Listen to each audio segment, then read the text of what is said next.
어디 보니까 그런 얘기가 있더라고요. 고구마를 캐다가 무형왕릉을 발견했다. 무슨 얘기겠어요, 여러분요? 고구마 별거 아니잖아요. 고구마를 캐려고 열심히 뿌리식물이잖아요. 그래서 고구마를 열심히 캐는데 너무 깊이 들어갔는데 잘 안 펴져서 깊이 파다 보니까 그 안에 왕의 무덤이 있는 거예요. 대박이 나타나는 거잖아요. 저와 여러분이 무지에서 주님을 잘 모르는데 우리의 노력이 부족하고 나약하지만은 하나님의 저와 여러분의 삶에 복을 허락해 주시기를 소원합니다.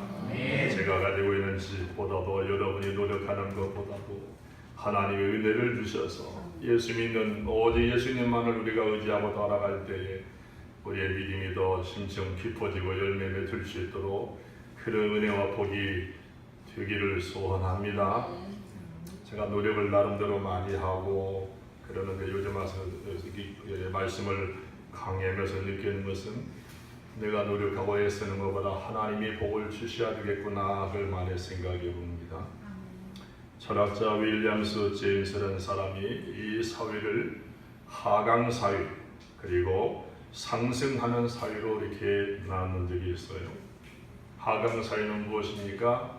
내려가는 사회고 상승하는 사회는 올라가는 사회인데 내려가는 사회에 있는 사람들의 생각은 대부분이 내가 왜 그 일을 해야 되느냐고 반문한답니다. 그러나 상승하는 올라가는 사회에 있는 사람들의 구성원들은 내가 꼭 일을 해야만 되겠다는 책임감이 강하다고 하는 거지요. 미국에서 약국을 경영하는 죄에 거듭난 사람이 신앙생활을 하다가 너희는 세상의 빛이라고 하는 말씀을 읽고서 마음에 감동을 받았습니다. 그리고 고민에 빠졌어요. 어떻게 하면 내가 하나님 앞에 세상에서 소원된 사명을 다할 것인가? 기도하다가 내가 운영하는 이 약국을 통해서 어떻게 하면 사람들에게 기쁨을 줄 수 있을까 곰곰이 생각하다가 다른 사람들은 돈 벌기에 급급하지만 이 사람은 돈을 벌기보다는 그저 기도해 주면서 약을 처방해 주고 환자들을 위해서 위로해 주면서 그리고 기도해 주면서 돈을 목적으로 알고 봉사하는 삶을 살기로 시작했다고 합니다.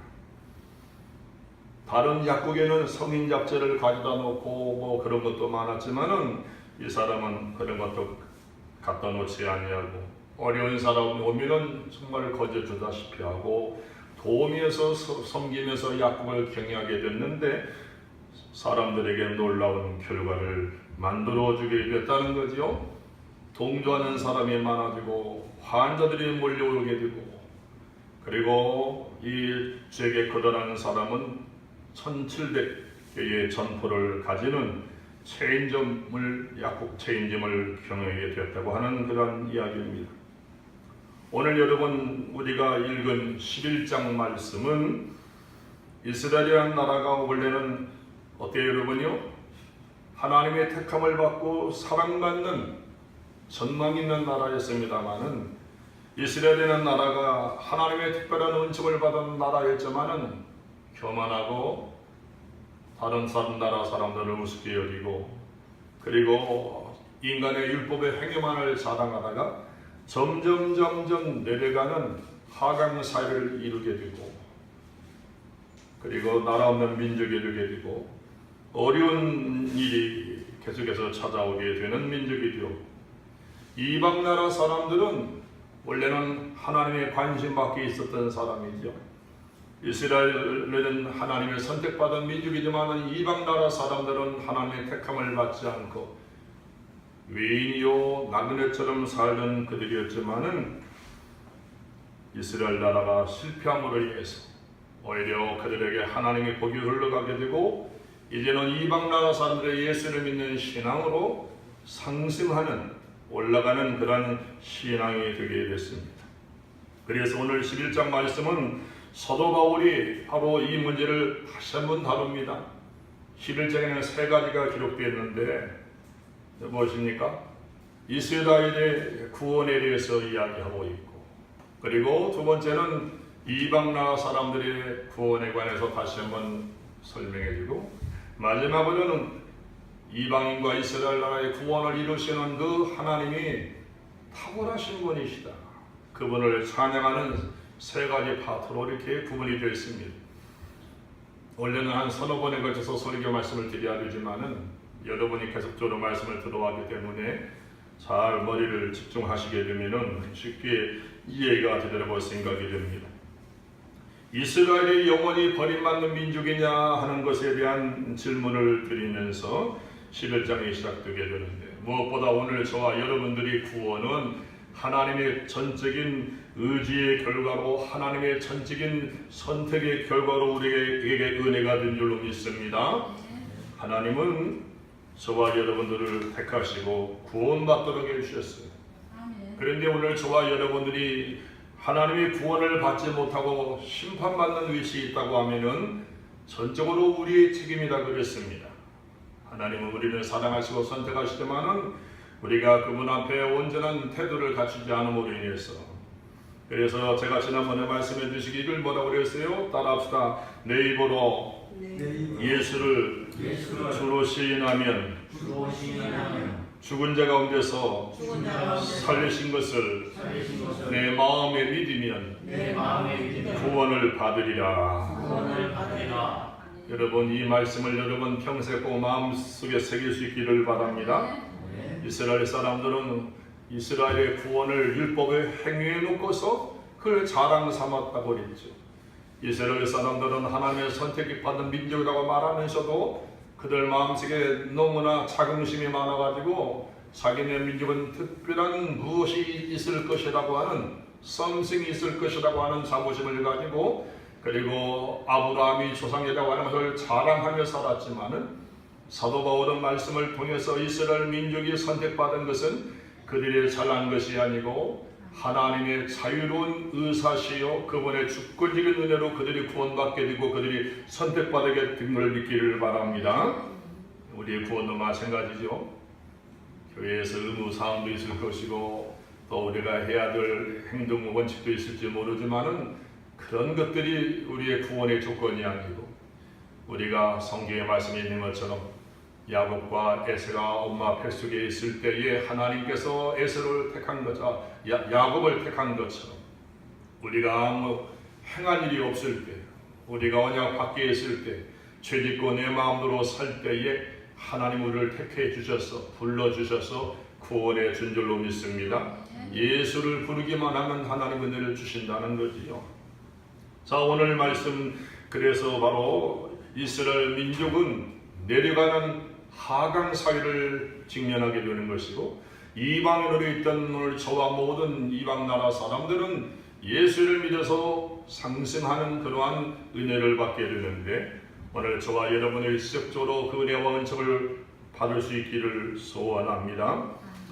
자, 바로 오늘 성경 말씀에는 유대인들의 미래가 어떻게 될 것이냐, 이스라엘 사람들, 이 바울이 말하는 자기의 동족들의 미래가 어떻게 될 것인가, 지금 그 얘기를 하고 있습니다. 자, 11장 1절 말씀 같이 읽습니다. 시작.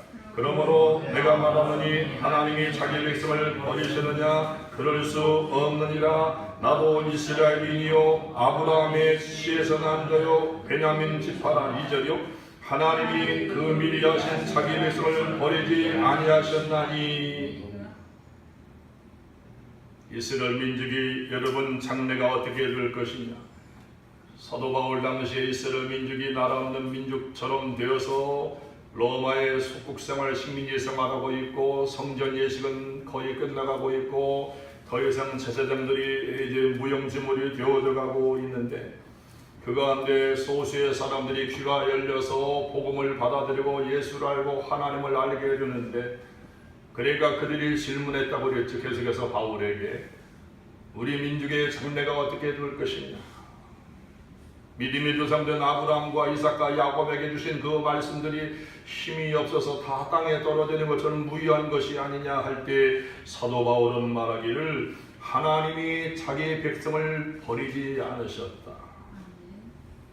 비록 그들의 수가 많은 사람들이 복음을 거부하고 있지만은 일부 받아들이는 사람이 있었단 말이에요. 사도 바울처럼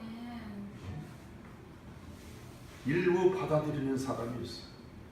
하나님과 이스라엘의 관계가 끊어진 것이 아니고 일부 지금 남아있는 사람들에 의해서 그들이 다시 재기할 것이다 라고 하는 이스라엘 민족을 향한 희망의 복음을 사도 바울은 이야기하고 있습니다.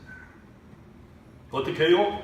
이스라엘 사람이 넘어지고 엎어지고 거역함으로 인해서 하나님의 복이 이방 사람에게 넘어오게 됐는데 마지막 날에는 그들이 회개하고 돌아오게 되면 우리 지난번에 말씀한 것처럼 주님은 하루 종일 손을 벌리고 기다리고 계십니다. 할렐루야. 이 손을 벌리고 기다린다는 기간은 제가 말씀드리기를 구약의 긴 기간 자체가 창세기에서부터 계시록까지 긴 기간 동안 하나님의 어느 한순간도 손을 내리신 적이 없어요. 계속해서 기다렸잖아요. 돌아오라고 말씀하고 선지자를 보내서 꿈을 통해서 환상을 통해서 계속해서 돌아오기만을 기다리는데 구약시대 마지막 시대까지라도 혹은 여기 사도 바울 시대까지라도 많은 사람이 돌아오지 않았습니다만 그러나 끝난 건 아니에요. 남아있는 사람이 있다는, 남아있는 자들이 있다는 거예요. 남아있는 사람들. 국민수도 2만 불 시대가 되어져 가게 되면은 전 세계 공통적으로 믿음 생활이 나약해진다는 거죠. 등 따뜻하고 배부르게 되면 사람들이 이제는 하나님을 찾기보다는 인간 중심의 쾌락을 사랑하고 하나님 앞에 예배하기보다는 자기 만족을 자기 사랑이 극도에 지나칠 정도로 그렇게 살게 되어서 종교 생활도 좀 약해지고 믿음 생활도 약해진다고 그럽니다. 그러나 우리가 볼 때에 2만 불씩에 사는 사람들이 볼 때는 하나님이 안 보이지요. 하나님은 숨어 계시죠. 현미금을 들여다봐도 그들에게는 하나님이 안 보이는데 가난한 사람, 힘들고 어려운 사람들 가운데는 하나님은 무섭게 역사하잖아요. 할렐루야. 중국에서 지금 막 교회가 무섭게 일어납니다. 지금 아주 모이면 은혜 받고 뒤집어지고 난리가 나요. 조금만 더 지나면 이제는 걷잡을 수가 없는 거예요. 공산당 간부, 석유당 뭐예요? 맨 위에 있는 저희까지 말이죠. 은혜 받고 그렇단 말이죠. 저는 목사님이 한 30년 동안 중국 가서 집회를 하고 오시는데 맨 위에 있는 사람이 최고로 호주라고 그러나요? 큰 성주 아주 높은 사람들이 하나님의 종을 얼마나 깍듯이 대접하는지 30년 동안 집회고 다녔는데 왕처럼 자기가 접대를 받는다는 거예요. 남은 자로 인해서 여러분 타락하고 돌아오지 않는 사람들도 있지만 남은 자들을 통해서 하나님의 교회가 불같이 일어나게 될 줄로 믿습니다. 아멘. 지금도 그러자 내가 말씀드렸잖아요. 지난번에 아프리카에서 목사 하나 보니까 어마어마해 보니까 잘 사는 나라들이 많은데 영역이 없어가지고 아무것도 못하는데 보니까 어마어마하게 없어서 내가 하나님 공평하신 하나님이다. 여기 보면은 하나님께서 뭐라고 그랬어요? 하나님이 그 미리 아신 자기 백성을 버리지 아니하신다니 하나님이 우리를 택할 때는 미리 다 알고 택했다 이 말이지. 잘난 모습을 본 것이 아니고 가능성도 없고 언약 밖에 있고 죄인인데 그걸 미리 아시고 하나님이 택하셨다 이 말이에요. 미리 아신 하나님이 이미 실망할 걸 다 보고 택했기 때문에 하나님은 버리지도 않으신다 이 말이에요. 사실 우리가 잘못을 해도 하나님은 버리지 않는다는 거예요. 성품상 하나님은 버리시는 분이 아니에요. 예수 믿는 사람들도 하나님의 성품을 본받아서 버리지 말고 포기하지 말기를 바랍니다. 말씀을 생각하면서 나도 포기하지 말아야지. 나도 사람들을 버리지 말아야지. 힘들게 하고 어렵게 하고 병들고 해도 성깔 부리고 하는 사람들 끝까지 가서 쫓아가서 주님의 성품처럼 역사해야지. 하나님의 성품이 있으시다면 사랑이 많으시다, 진리가 충만하시다, 하나님은 영원하시다, 하나님은 변하지 않는다. 오늘 예수 믿는 저와 여러분들도 그 하나님의 성품을 알고서 학습하고 답습해야 될 줄로 압니다. 하나님이 이스라엘을 버리지 아니하십니다. 외견상 지금 여러분 그들이 많은 사람이 여전히 안 믿고 있지만은 그래도 하나님의 언약의 끈을 붙잡고 있는 거예요. 그들이 돌아오기만을 기다리고 있고 모든 다른 나라 사람들이 열심히 믿고 하는 그 시기심을 통해서 마지막 때에 그들을 불러 모으신다고 하는 것이 오늘 이야기입니다. 자, 그래서 오늘 성경 말씀 보면 그 예를 뭘 두고 있습니까? 여기 보면은 성경이 엘리야를 가리켜 말한 것을 알지 못하느냐, 그가 이스라엘을 하나님께 고발하되, 하나님께서 엘리야를 불러서 믿음을 충만하게 해주셨는데 이 엘리야가 어느 날 하나님 앞에 가서 고발하는 거예요. 자기 민족을 고발하는 거예요. 자기는 믿음으로 온전하게 바로 살고 당당하게 살고 순결하게 살고 있는데 자기 주변의 다른 왕들과 그리고 다른 백성들은 보니까 이상하게 살거든요. 그래서 하나님 앞에 고발했다고 그래서 얘기해 보면요, 뭐라고 그랬어요? 주여, 선지자들을 저들이 다 죽이고 있습니다. 주의 재단들을 다 헐어내고 있습니다. 나만 남았습니다. 나만 남았습니다. 엘리야가 자기가 볼 때에 자기만 남은 것 같아요. 자기만 남은 것 같아요. 다른 사람들은 다 재단도 무너지고 예배 생활도 안 하고 제 마음대로 살고 기도하는 사람도 없고, 그런데 하나님이 뭐라고 그럽니까? 4절 말씀 같이 읽어. 4절이요, 시작. 그에게 하신 대답이 무엇이냐? 내가 나를 위하여 바알에게 무릎을 꿇지 아니한 사람 7,000명을 남겨두었다 하셨으니 그런즉 이와 같이 지금도 은혜로 택하심을 따라 남은 자가 있느니라. 할렐루야. 엘리야가 말이죠, 자기만 믿음이 충만한 줄 알았어요. 다른 종들은 다 죽어있는 줄 알고 드러나지 않으니까. 그런데 하나님이 뭐라고 그래? 얘놈아, 그런 소리 하지 마라.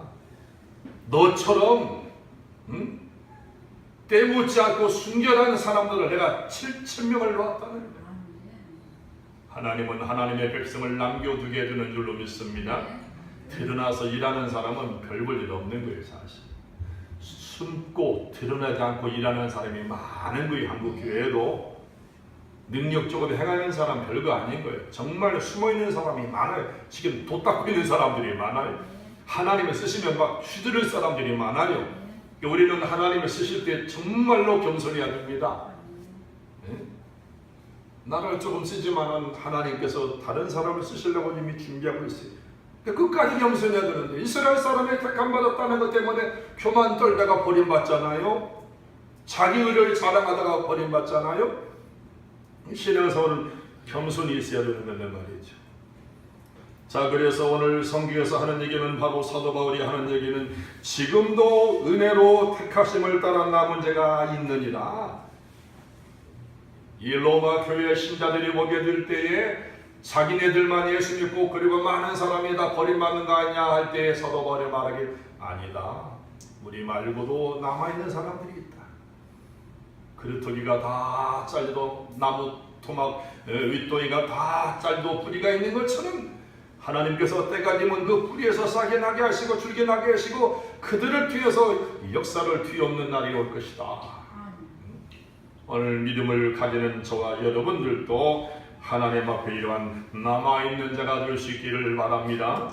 한국 교회가 어렵다고 그러고 시험에 들고 또 겉으로 드러난 부분 아주 좀 부끄러운 것도 있습니다만 그건 소수고, 그러나 신실하게 지금도 기도하는 사람들이 있고 지금도 하나님에 대해 전부라고 그러고 자기 명예를 던지고 자기 목숨을 던져서 주님을 농하는 사람들이 있기 때문에 하나님의 교회는 부흥할 수밖에 없는 줄로 믿습니다.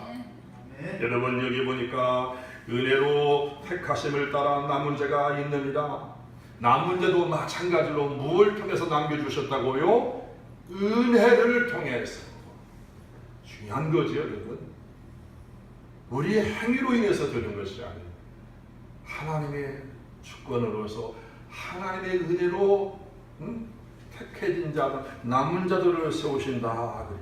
우리가 예수 믿을 때 항상 저와 여러분이 기억할 것은 뭐냐면은 이 상극이 뭐죠? 둘이 안 맞는 거죠. 유시신가 우리 보니까 고양이하고 개와 상극이라는 게 얼마나 친하든지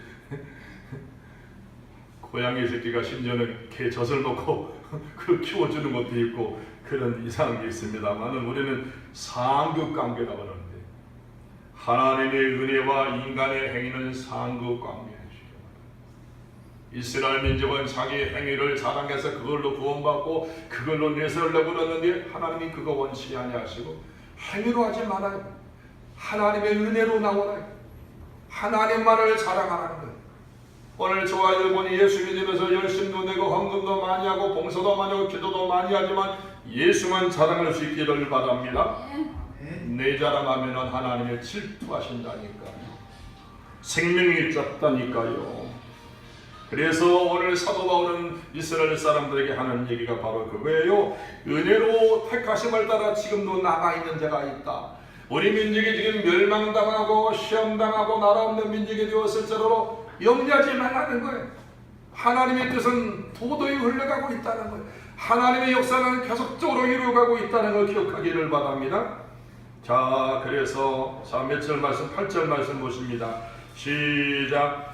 기록된 바 하나님이 오늘까지 그들에게 혼미한 심령과 보지 못할 눈과 듣지 못할 귀를 주셨다 함과 같으니라. 다윗이 이르되 그들이 밥상의 울음과 덫과 거치는 것과 보응이 되게 하시옵고 그들의 눈은 흘려보지 못하고 그들의 등은 항상 굳게 하옵소서 하였느니라.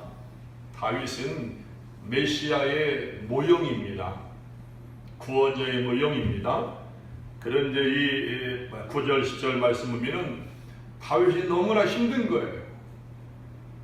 너무 대적하는 사람이 너무 많고 자기를 괴롭게 하니까 다윗이 하나님 앞에 기도하는 거예요. 하나님, 나를 대적하는 저들의 밥상은 좋은 거 아니에요?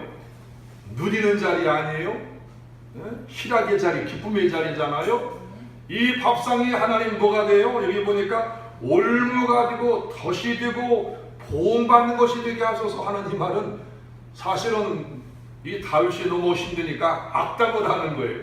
저주의 기도를 하는 거와 마찬가지예요. 저주의 기도를. 그러는데 그 기도가 맞았는지 어떻는지. 왜요? 다윗의 기도는 단순한 자기 심정의 기도도 있지만은 메시아적인 기도니까. 물론 예수님과는 다르죠. 예수님은 저들이 몰라서 그렇습니다. 끝까지 인내하고 참고 나갔습니다만 다윗은 그만은 또 그래서는 안 됩니다만은 너무 힘들게 하니까 하나님 앞에 저들의 밥상이 올무가 되고 덫이 되어서 밥을 먹고 소화되는 것이 아니라 체해서 망하게 하소서 하는 그런 기도니까요. 그래서 성경에 보게 되면은 바로 그런 얘기죠. 이제 오죽하면은 말이죠. 이 다윗이 너무 힘이 드니까 그런 기도까지도 했어요. 그런 기도까지도.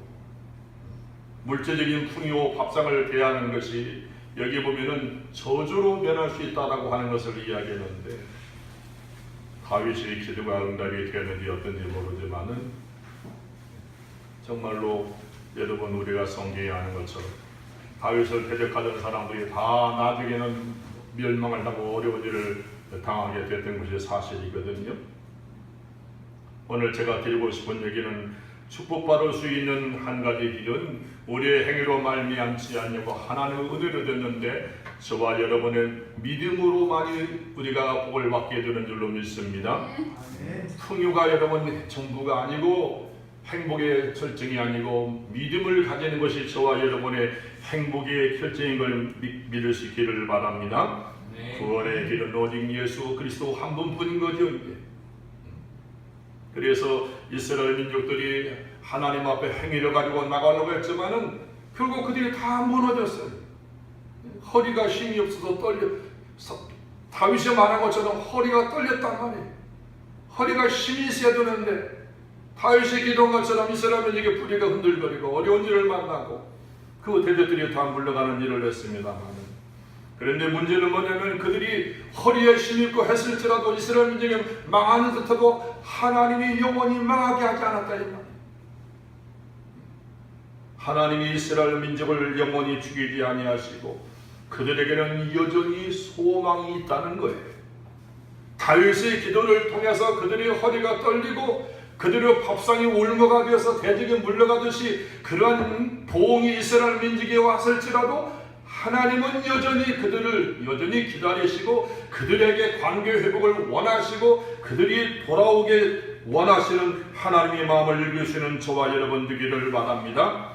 그들이 넘어졌기 때문에 그 넘어짐으로 인해서 그 복음이 온 이방 사람들에게 넘어왔기 때문에 이방인들의 넘어지는 것이 우리에게 복이 되었다고 하는 얘기입니다.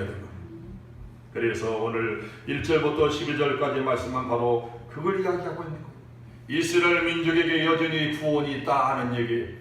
남아있는 자들로 인해서 그들이 마지막 날 다시 돌아오는 때가 있다 이 말이죠.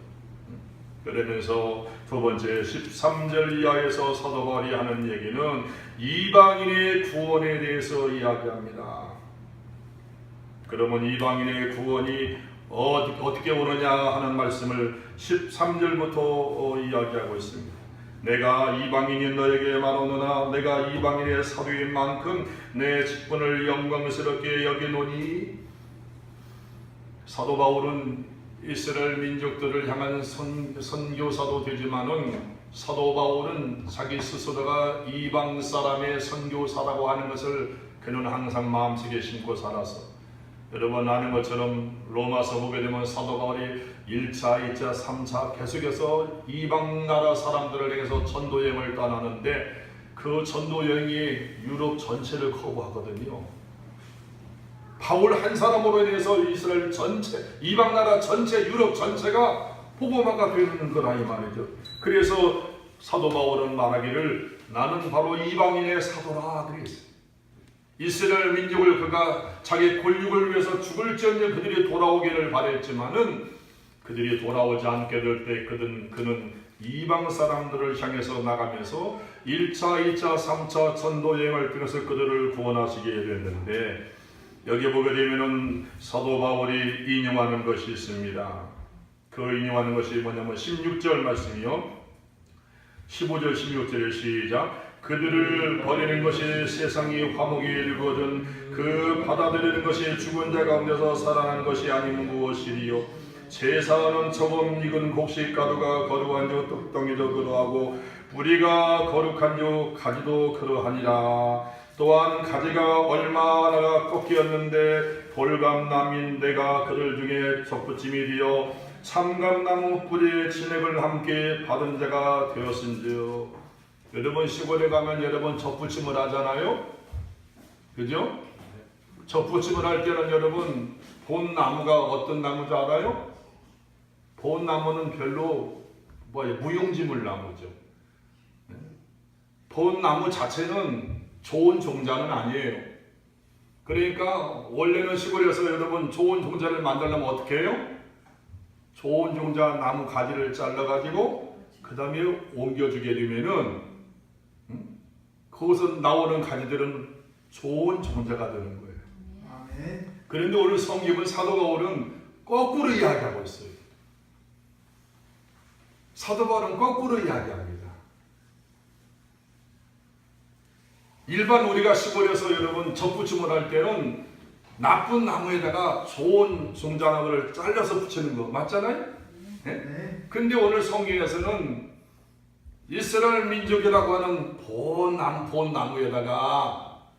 나무에다가 있는데 그 가지를 잘라내고 못된 나무를 같이 붙인다는 거예요.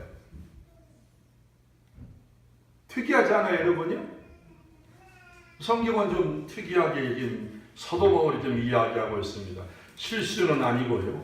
실수는 아니고 왜 그러면 이러한 일을 했을까 하게 될 때에 신학자들은 말을 하기를 바로 무엇냐면은 하나님의 사랑을 강조하기 위해서, 하나님의 은혜를 강조하기 위해서 사도 바울이 그렇게 말한 것이라 그럽니다. 구원 문제의 심각성을 깨닫게 해주기 위해서 이러한 예화를 들은 것이라고 이야기합니다. 쉽게 말하면 이거지요. 이스라엘이라는 나라는 참 감람나무예요. 하나님의 사랑받고 은혜받고 좋은 열매 맺는 가지였는데 그들이 중간에 잘못을 하니까 그거다 잘라버리고, 그 개념을 여러 번 하죠. 잘라버리고 그 다음에 돌감람나 나무는 쓸모가 없어요. 열매도 맺지 못하고 쓸모가 없는데 거기에 같이 접붙임을 시켜가지고 참 감람나무로부터 뿌리의 진향을 함께 받아서 은혜를 나눈다는 개념으로 사도 바울은 이야기합니다. 저도 여러분 이 말씀을 준비하기 전에는 그냥 접붙임 얘기만 했는데 자세히 보니까 거꾸로 되어 있는 거예요. 예화가 내용이 거꾸로 되어 있는 거예요. 시골에서 하다든지 말씀처럼 열매 안 좋은 나무에다가 좋은 나무 가지를 붙여가지고 이렇게 되는 건데 여기는 반대예요. 좋은 이스라엘 나무 가지에다가 돌감나무를 붙여가지고 결국 돌감람나무를 강조하는 거예요. 돌감나무. 오늘 저와 여러분들이 돌감람나무와 같아요. 돌감람나무는 볼품도 없고 맛도 없고 열매도 작아요. 그런데 오늘 참 감람나무, 이스라엘 나라 사람들은 참 감람나무인데 그 가지들 일부를 쳐서 잘라내버리고 그 언약의 뿌리에 같이 붙여가지고 이방 사람들이 하나님의 사랑과 은혜와 복을 동일하게 받는 줄로 믿습니다. 그러니까 우리는 성경을 통해서 이 사도 바울이 자기 나라 이스라엘 사람들을 사랑하면서도 오늘 기독교 우리 신앙의 뿌리로서 이야기하기를 이스라엘 나라의 관계를 우리가 사실은 가만히 봐야 돼요. 그들을 무시하면 안 돼요. 왜요?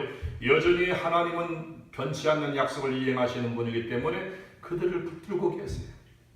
그런데 그들이 하나님을 실망시키고 율법의 행위를 가지고 자랑할 때 하나님을 잘라내시고 언약 밖에 있던 저들을 붙여가지고 지금 열매 맺게 하시고 은혜 받게 하시고 복을 주시는데, 그런데 여러분 기억해보세요. 왜 가지가 여러분 잘려졌습니까? 여러분 왜 이스라엘 나라 사람을 가지가 왜 잘라졌어요?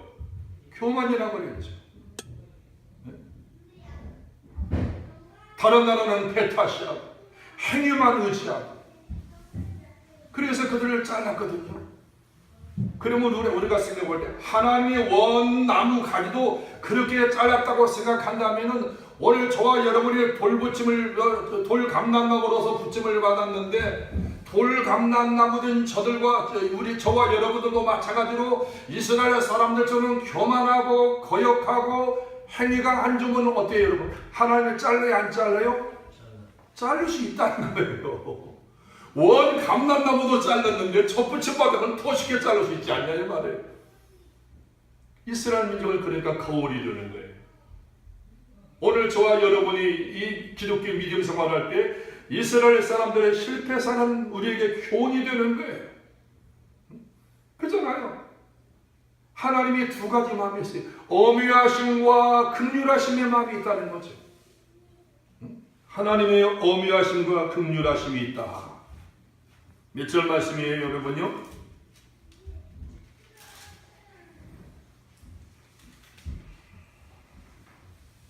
22절 말씀이에요. 22절 21절 22절이야. 시작. 하나님이 원가지들도 아끼지 아니하셨은즉 너도 아끼지 아니하시리라. 그러므로 하나님의 인자하심과 준엄하심을 보라. 넘어지는 자들에게는 준엄하심이 있으니 너희가 만일 하나님의 인자하심에 머물러 있으면 그 인자가 너에게 지키리라. 그러지 않으면 너도 지키는 바 되리라. 하나님의 마음에는 두 가지 준엄하신 마음이 있어요. 준엄하신 마음. 하나는 인자하는 마음이 있어요. 준엄한 모습으로 나타날 때 그 마음은 뭐냐면 거역하고 불평하고 원망하고 불신앙으로 나아가는 자들에게는 하나님이 준엄하게 역사하시지만 회개하고 돌이키고 뉘우치고 은혜로 나아가는 자는 하나님이 온전히 손을 벌려서 하나님의 긍휼을 베풀어 주게 되는 줄로 믿습니다. 그래서 믿음 생활할 때 우리가 사실은 겸손이 중요하다는 거죠. 중요하시.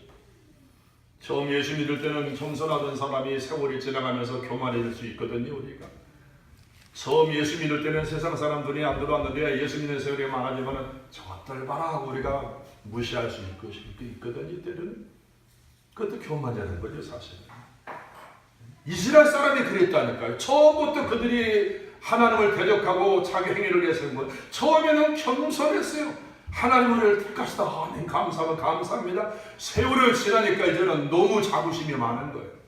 얼굴이 철팔 까고 풍자는 이제는 뭐 불림하는 거죠. 저것들은 짐승만도 못한 것들이야. 이방 사람들은 말이지 하나님을 사랑받지 못하는 것들이야 매도하고 정죄하고 그러다가 결국 그들이 잘렸잖아요. 우리에게 교훈하는 바는 그래요. 너희가 접붙임을 받았는데 너희도 너무 교만 떨지 말라는 거예요. 너희 교만 떨리면 너희는 안 잘릴 거 아니야 이 말이에요.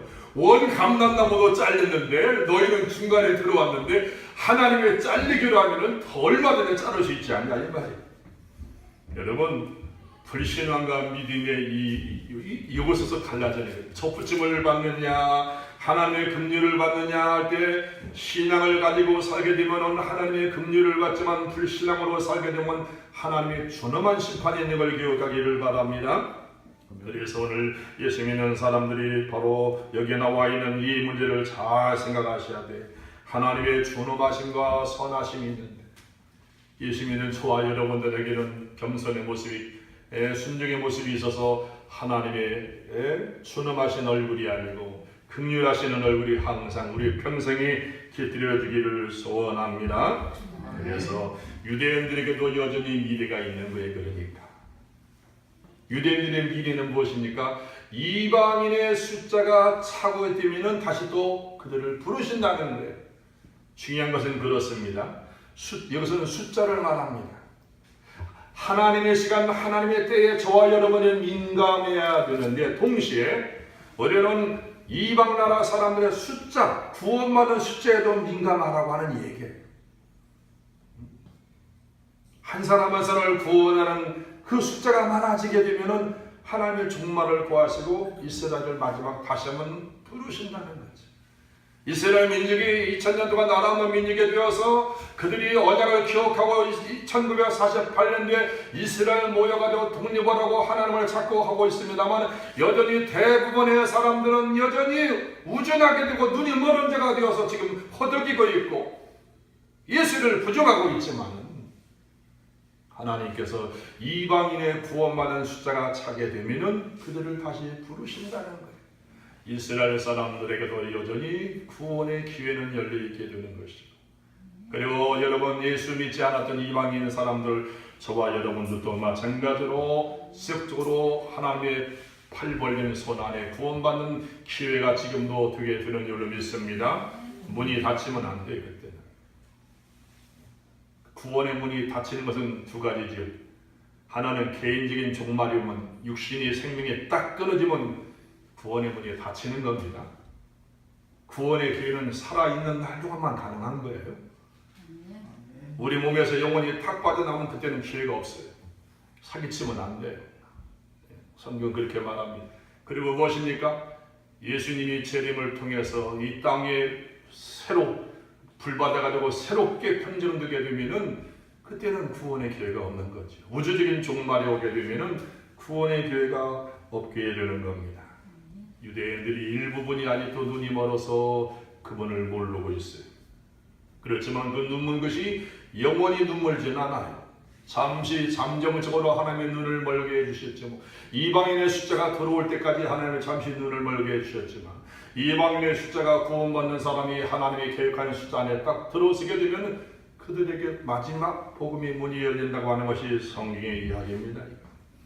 사도 바울은 바로 이 로마서를 통해서 바로 그 얘기, 로마 교회는 성도들 가운데는 자기 동족 유대교의 뿌리를 두는 사람들도 있고 복음 밖에 있던 이방 사람도 또 예수 믿어서 그 안에 있기 때문에 그 로마 교회 안에는 두 부류가 있거든요. 유대인된 크리스찬과 이방인이었던 사람들은 크리스찬들에서 바로 구원의 문제를 명쾌하게 지금 사도 바울은 설명하고 있는 거예요.